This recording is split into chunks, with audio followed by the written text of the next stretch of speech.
The fire started at the hem of my boots, and I did not move. That surprised everyone in the room, including me a little bit.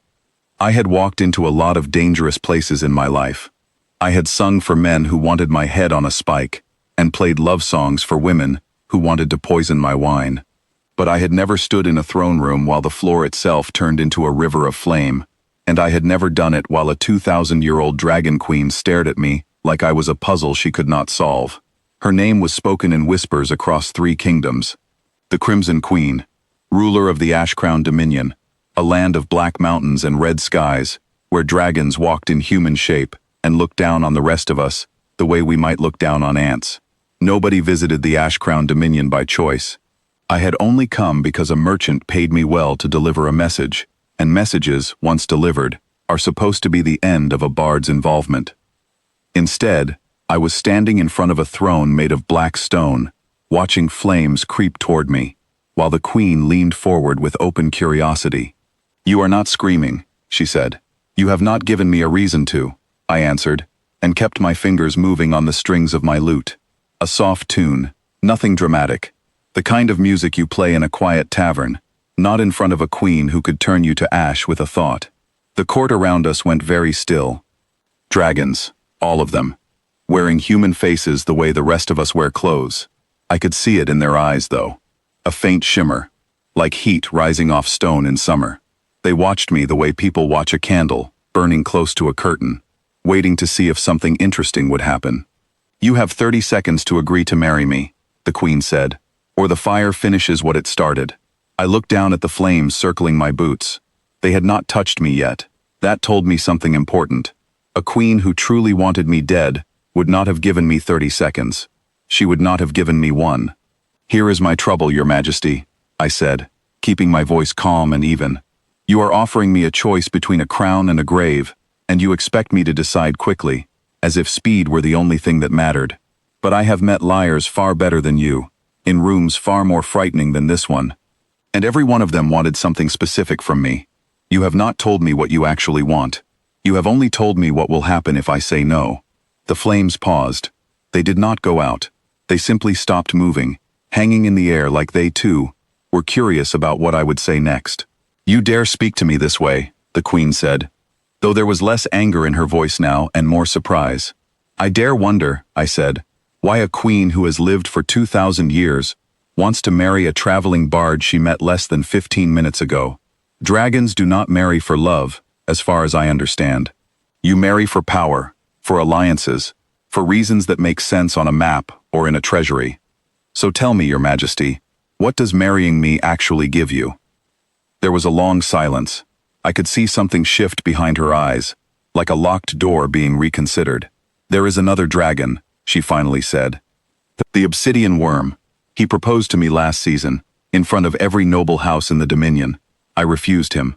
Since then, he has told anyone who will listen that no one worthy would ever have me, that I refused him because I could find no one better." Her voice sharpened with old anger. "I require a husband, someone unexpected, someone who will prove him wrong." "So I am not a prize," I said slowly. "I am a message. Does the difference matter to you?" "It matters enormously," I said. "A prize, I would need to escape. A message, I can help you deliver." I let the tune on my lute shift. Something brighter now. Something with a little mischief in it. "Let me stand beside you in front of the Obsidian Worm and his whole court. Let me say the right words, at the right moment, and I promise you, every dragon from the Black Mountains to the Red Coast will spend years wondering what kind of human could make their queen laugh in front of her greatest rival." The fire around my boots finally died down to a few glowing embers. The queen stood from her throne. I had not expected that. Dragons in human shape rarely stood for anyone, not even for each other. But she walked down the steps toward me, slow and deliberate, until the heat coming off her skin made the air between us shimmer. "And if I decide to kill you instead," she said, "and find someone who agrees more easily?" "Then you win one small argument," I said, "and lose the only person clever enough to actually solve your real problem. That is your choice to make, Majesty. Ashes or an alliance." For a long moment, she only stared at me. It was the kind of look a wolf might give a rabbit that had, against all expectation, started talking back. Then, slowly, The corner of her mouth curved upward. "You are either very brave," she said, "or very foolish." "In my experience," I said, "the two often look the same from the outside." That earned me something I did not expect. A laugh. Not a polite laugh, not a queen's careful performance for her court, but a real one.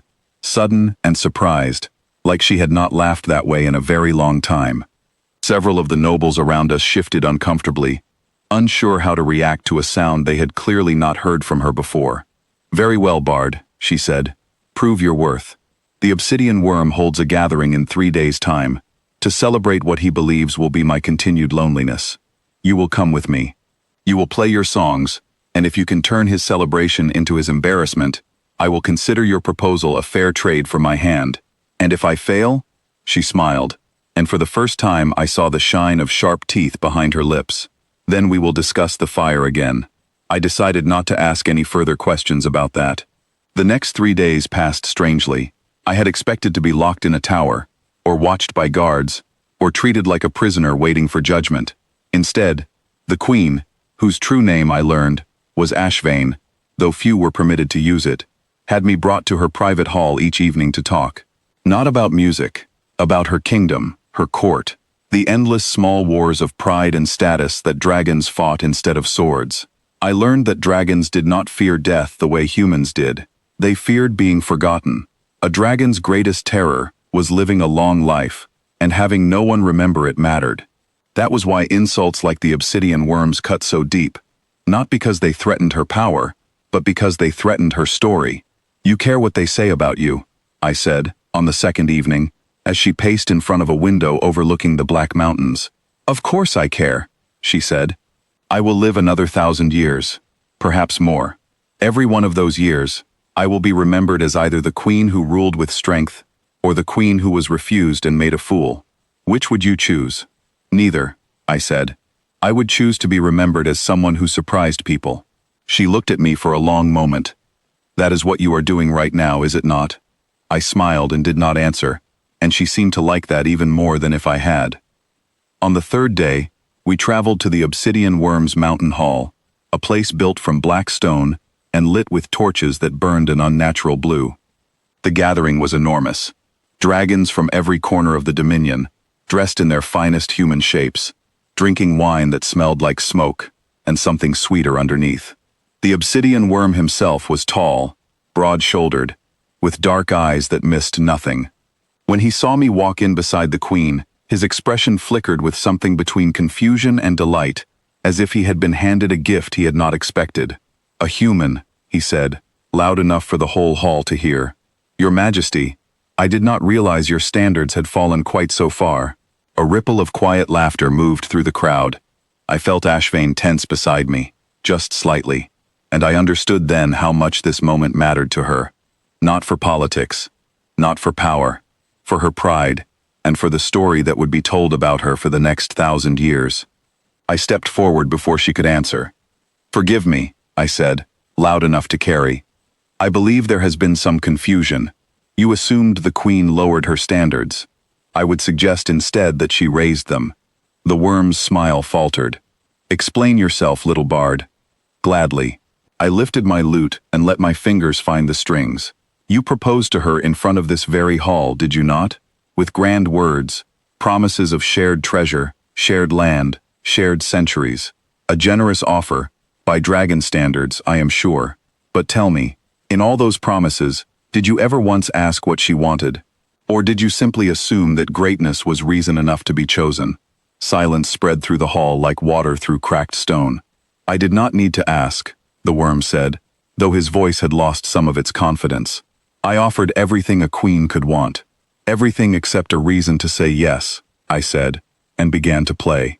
I will not pretend the song I sang that night was my finest work, because in truth, I made most of it up as I went, weaving details from our conversations over the last 3 evenings into verses about a queen who was tired of being offered treasure and power by dragons who forgot to ask what she actually wanted, and who had found, instead, someone willing to listen. I sang about pride mistaken for love, about loneliness dressed up as strength, and about the difference between being chosen and being claimed. By the end of it, Several dragons in the crowd were smiling, in a way that had nothing to do with mockery. A few even nodded, as if the song had put words to something they had felt, but never said aloud. The obsidian worm stood very still, his jaw tight, his pride visibly bruised in front of the entire gathering he had built to celebrate his own cleverness. "You let a human speak for you," he said finally to the queen, his voice quieter now. "No," Ashvane said, stepping forward, her chin lifted. "I let someone speak with me. There is a difference, though I understand why you would not know it." The hall erupted, not in mockery of her, but in genuine, surprised laughter, the kind that spreads through a crowd when someone finally says the thing everyone had been thinking. The worm's celebration had, in the space of one song, become exactly what Ashvane had wanted it to become. Later, as we walked back through the black mountain paths under a sky full of red stars, she was quiet for a long time. "You did well," she finally said. "I had good material to work with," I said. "You are more interesting than you let people believe, Your Majesty."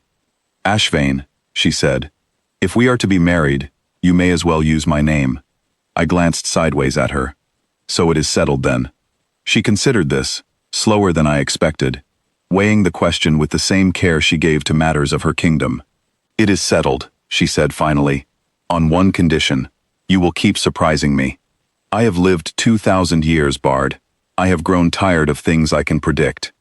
I smiled and struck one last chord on my lute, letting the sound drift out over the mountains. "Ashvane," I said, "I do not think I know how to stop."